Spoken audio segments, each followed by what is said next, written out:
السلام عليكم ورحمة الله وبركاته. ازيك يا رايق عامل ايه؟ بص يا رايق، دلوقتي انت النهارده هتتعلم من دروس الديسبلاي. طيب دروس الديسبلاي دي يعني ايه؟ اولا كده ان اي عنصر في ال HTML يا اما inline يا اما عنصر بلوك، صح؟ طب يعني ايه inline يعني ايه بلوك؟ تمام؟ طيب دلوقتي يا صاحبي ان العنصر اللاين هو العناصر او العناصر البلوك، زي العناصر اللي هي ايه؟ زي الديف، الاتش 1، الباراجراف، الفورم، الحاجات دي كلها. طب عناصر اللاين زي السبان، اللينك، الايمج، الحاجات دي كلها. طيب يعني ايه برضو عنصر بلوك؟ طيب تعالى بس نطبق مع بعض كده. يعني ايه عنصر بلوك؟ طيب عنصر بلوك احنا قلنا من شويه يعني زي الاتش 1، صح ولا ايه؟ مثلا لو كتبنا مثلا ويب ديفز، تمام، ورحنا عشان خاطر نطبق قلنا له مثلا عنصر الاتش 1 هنديله مثلا بوردر، تمام، مثلا ايه 2 بكسل سوليد ريد. تمام كده يا صاحبي. تعالى بقى ايه عشان خاطر نبص على الاكواد بتاعتنا. عنصر البلوك دلوقتي هو لو انت شايف يا صاحبي هو واخد الويدث كله، تمام. طيب دلوقتي كمان ان هو هيتكتب على سطر لوحده، يعني لو انا دلوقتي كتبت كمان H1 فبالتالي هو هيجي في السطر ايه؟ في السطر اللي بعده، يعني مش هينفع ينكتب على نفس ايه السطر. يعني مثلا دلوقتي يا صاحبي لو انا جيت قلت هنا كمان الويدث بتاعه كده، احنا خدنا كود اسمه ويدث مثلا 200 بكسل، تمام. هتلاقي ايه؟ هتلاقي الاتنين برضو خدوا 200 بكسل او مثلا 400 بكسل، تمام، ولكن ما جوش جنب بعض. طب دلوقتي انا مثلا عايز اجيبهم ايه جنب بعض، فانت هتحوله من ان هو يبقى ديسبلاي بلوك. يعني انت لو قلت له دلوقتي هو ديسبلاي عادي خالص بس بلوك، هل حصل حاجه؟ ما حصلش حاجه لان ده الديفولت بتاعه.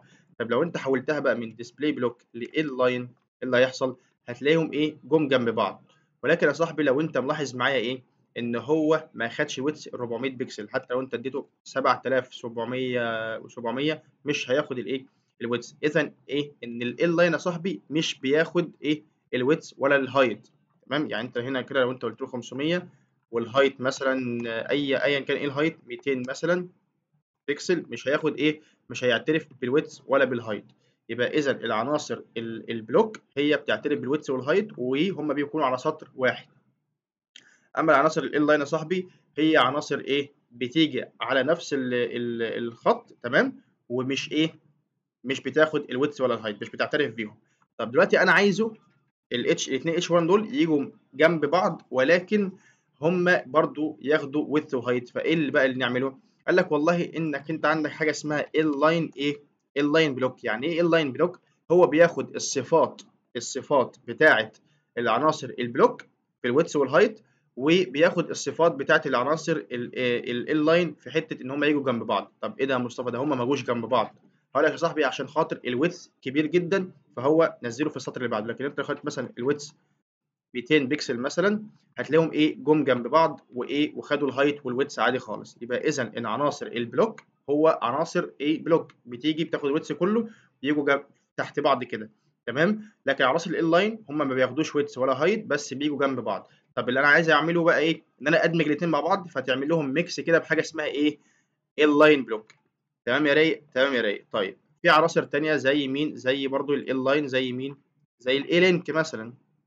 مثلا نكتب هنا جوجل مثلا، تمام، وهنا دبليكيت كده ونكتب هنا ايه فيس بوك مثلا، تمام. طبعا انا مش هشرح بقى عناصر اللينك اللي انا شرحتها في ال HTML.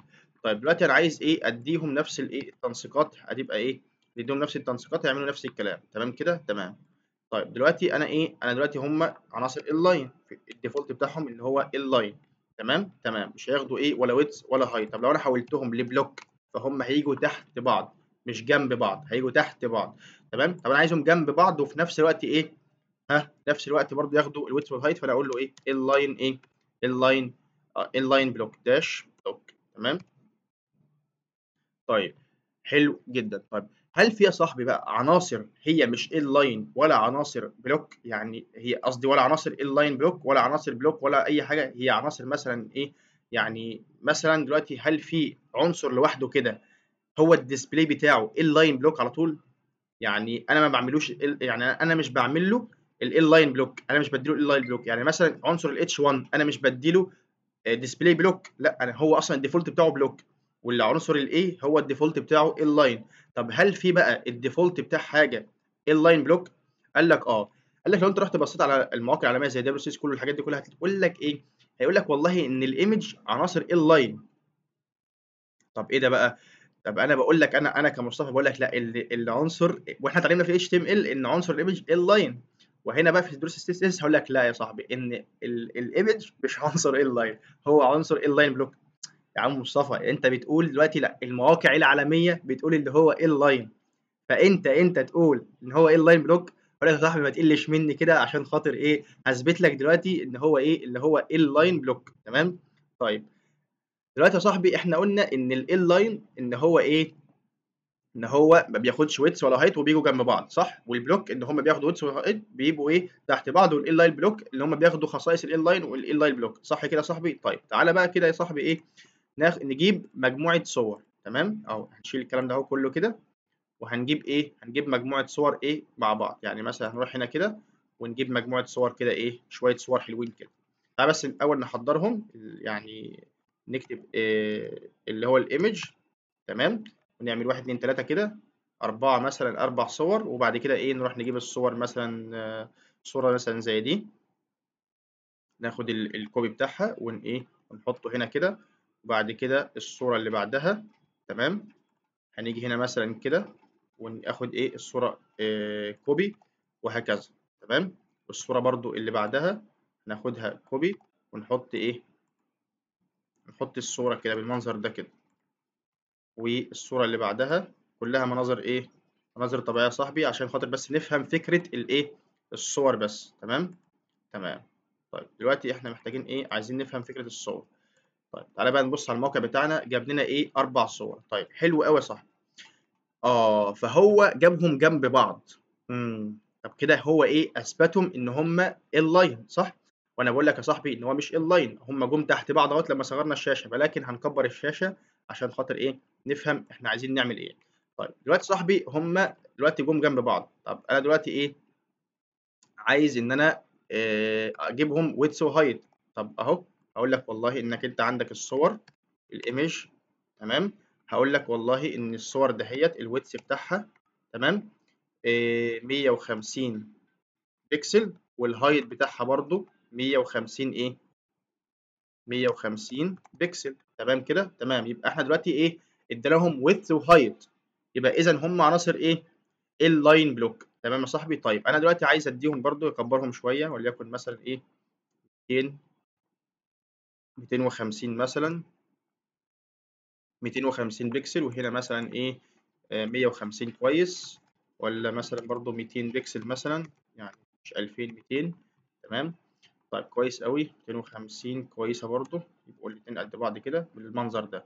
طب عايزين نديهم بقى مارجن وبادنج والكلام ده هو كله، هقول له ايه مارجن من يمين ومن الشمال مثلا 10 بكسل مثلا. تمام.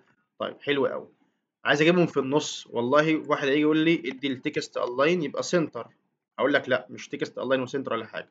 يبقى احنا دلوقتي نعمل ايه، هنقول له والله هنيجي للاب هنا في البادي. تمام، هنقول له يا بادي انت هتاخد الايه التكست الاين سنتر، عشان خاطر ايه العناصر اللي جواك تيجي في السنتر. يبقى البادي ايه تكست الاين سنتر. ما تشغلش دماغك بالتكست الاين سنتر، هو كده كده ايه هشرح لك بالتفصيل. طب عايزين نظبط بقى الصور بقى، مش هنسيبها كده يعني، هنقول له ايه بوردر بقى ايه، بوردر راديوس مثلا 10 بكسل، عشان خاطر يبقى شكلهم ابن ناس، وهكذا بقى. تمام. طيب دلوقتي يا صاحبي احنا عرفنا ان العناصر الصوره مش ايه، مش بلوك ولا اللاين، هي اللاين ايه، هي اللاين بلوك.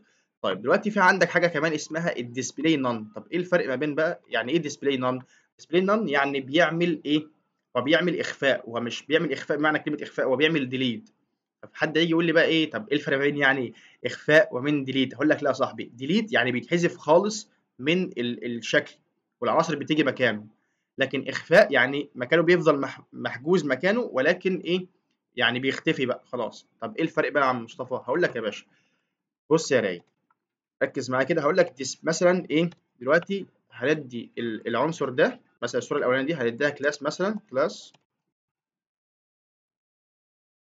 تمام، كلاس مثلا وليكن اسمه ايه، اسمه ايمج. ام ايمج مثلا 1، وهناخد الكلاس ده هوت تمام، ون ايه نروح بقى نظبطه بقى ونراجع الاكواد كده. هنقول له مثلا ايه دوت، نقول له ايمج 1. طب دوت ليه؟ عشان خاطر هو واخد كلاس تمام. طيب دلوقتي الايمج 1 هقول له ايه الديسبلاي بتاعك هيبقى ايه بلوك. تعالى ناخد بس الكلام ده اهو كله، عشان خاطر لو انت حطيت الاكواد دي فوق فهو هيحطها. يعني انت لو قلت له ديسبلاي نون، بص كده يا صاحبي، هيجي يحطها تحت هنا، عشان خاطر انا قايل له هنا مثلا ايه الديسبلاي بتاعك كذا كذا كذا وهكذا. فانت ايه هاتها وحطها هنا كده. فهو ايه اختفى من هنا والعناصر جت مكانه، يعني العنصر جه مكانه تمام كده يا صاحبي تمام. طب دلوقتي بقى انا عايزه يعني ايه يختفي بس يفضل محجوز مكانه. هقول له ايه؟ هقول له حاجه اسمها الفيزابيليتي. بص بقى التركه دي فيزابيليتي ايه فيزابيليتي هيدن تمام. يعني ايه فيزابيليتي هيدن؟ يعني انك انت تكون مخفي بس الايه مكانك محفوظ يا باشا. يبقى العناصر كلها كانت في مكانها بس ايه سابوا مكان واختفى والعنصر مكانه. تمام يا رايق تمام يا رايق. يعني ايه الكلام دوت؟ عشان خاطر يمثل لك المكان اهو، يعني مكانه اهو محفوظ فوق اهوت تمام تمام. لكن لو انت جيت هنا قلت له ديسبلاي نون، بص هعمل دي كده ايه، هخفي دي كده واقول له ايه الديسبلاي. بص هو فين اصلا مكانه؟ مكانه اهو. فين المكان؟ مكانه فوق اهوت. لو انا قلت له الديسبلاي نون ده، الصوره اللي تحت دي هي اللي هتطلع فوق اهو. ديسبلاي نون، الصوره اللي تحت دي هي هتطلع فوق. بص بوم، طلعت هي اللي ايه الاولانيه. ليه؟ عشان خاطر هو اختفى خلاص ما عادش موجود. لكن لما اقول له فيزابيليتي هيدن، ها معناها ايه؟ معناها ان هو هيختفي بس مكانه ايه محفوظ، فالصوره تفضل مكانها وكل حاجه. تمام يا رايق تمام يا رايق. طيب تعالى بقى ايه نعرف شويه ايه تعالى بقى ناخد الاكسرسايز بتاع الحاجات دي كلها. طيب يا ريت يكون في اكسرسايز اصلا اهو. الاكسرسايز اهوت. تعالى نروح على الاكسرسايز بتاع الحاجه دي ونعمل بقى اللي هو ايه what the default display value for most HTML elements، اللي هو ايه الاكثر بتاعهم ان هو هيبقى بتاع ده هو بلوك، يا اما ايه يا اما inline ايه يا اما inline تمام. طيب هنعرف بقى اللي هو ايه correct، وتعرف بقى ايه بقيه الكويشن بقى. يعني تعالى كده ناخد اللي بعده. بعد كده يقول لك ايه؟ بيقول لك hide the h1 element، يعني اخفيه تمام. فين ال h1 اللي هو ده؟ بيقول لك اخفيه لي بس ايه بقى it should still take up ايه the same space، يعني يفضل في مكانه، يعني يفضل مكانه محفوظ تمام. طيب as before يعني يفضل مكانه محفوظ. طب انا عايز حاجه بقى، يعني انا هخفيه بس يفضل مكانه محفوظ، يعني ايه؟ يعني visibility ايه hidden. يبقى انا هقول له ايه visibility ايه دي تبقى ايه تبقى hidden. يا رب اكون كتبتها صح الاول. يلا submit answer اهوت. قال لك wrong try again، يبقى انا كتبت البتاع دي غلط. يبقى انا عايز ايه؟ بيقول لك it should still take up steam. طيب ماشي اهو. هات بقى كده الاكواد، هات كلمه visibility عشان خاطر ممكن اكون كتبتها غلط، ونروح ايه نشوف المثال. هقول له يبقى h1 visibility تبقى ايه تبقى hidden. تعال ناخد كلمه hidden برضه عشان لو انا كاتبها غلط ولا حاجه نحطها هنا ايه كده. وبعد كده نقول له ايه؟ نقول له show answer او submit answer. برضه wrong. ازاي يبقى الديسبلاي مثلا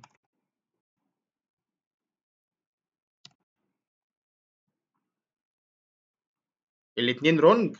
يعني ازاي ده بقى؟ يعني ازاي؟ طب شو انسر. تعالى يا باشا، ما هو فيزابيليتي هيدن يا ابني اهوت. ماشي ماشي، هو دماغه تعبانه شويه ماشي. لا حول ولا قوه الا بالله. ما انا كنت كاتبها فيزابيليتي هيدن ماشي.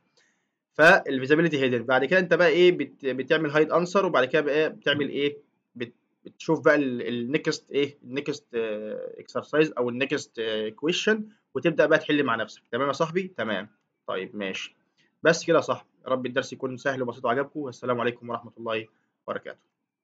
صاحبي اتمنى منك انك انت تكون بتذاكر تمام.